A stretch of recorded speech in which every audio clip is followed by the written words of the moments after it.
Пайгамбарыбыз ага Алла Тааланын тынчтыгы, ырайымы жана мактоо дубалары болсун. Азирети Билалга кайрылып, "Эй Билал, бизди намаз менен эс алдырчы" деп суранат эле. Мунун мааниси сен азан чакыргын, биз намаз окуп, намаздан рахат алып эс алалы деген сөз. Чынында ыймандуу адамды анын окуган намазы эс алдырат, ага рахат тартуулайт. Ыймандуу адамдар намаздын бүткөнүнө эмес, намаздын башталганына сүйүнөт. Ыймандуу адамдар намаз бүткөндөн кийин эмес, намаздын ичинде эс алып, намаздан өзүнө рахат ала алат. Мына ушундай адамдарды анын окуган намазы Алла Таала Кур'анда айткандай, жаман, күнөө тыюу салган иштерден тыйып турат. Намаздын негизги максаты дагы мына ушул. Намаз бул диндин түркүгү. Кыямат күнү адам эң биринчи намазы тууралуу суралат. Эгер мына ушул суроодон жакшы өтүп кетсе, анда андан аркы суроолордун баары ага жеңил болот. Эгер мына ушул суроодон өтө албай калса, анда андан аркы суроолор ага андан да оор болот.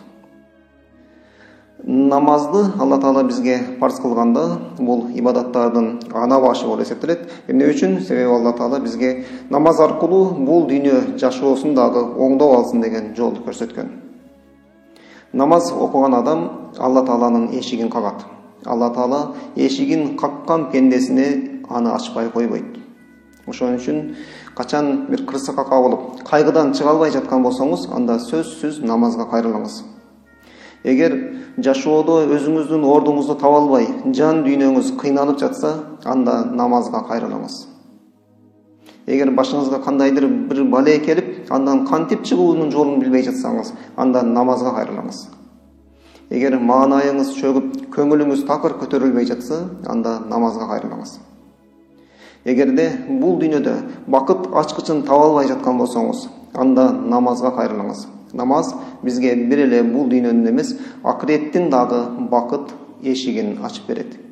Ошон үчүн пайгамбарыбыз, ага Алла Тааланын тынчтыгы жана ырайымы болсун, намаз менин көзүмдүн кареги деген. Намазыбызды көзүбүздүн карегин сактагандай сактап, ардактап алалы. Мына ушул бизге бул дүйнөнүн дагы жана акыреттин дагы бакыт эшигин ачат. Кийинки берүүдөн кайра жолукканга чейин сак саламат болуңуздар. Ассаламу алейкум ва рахматуллахи ва баракатух.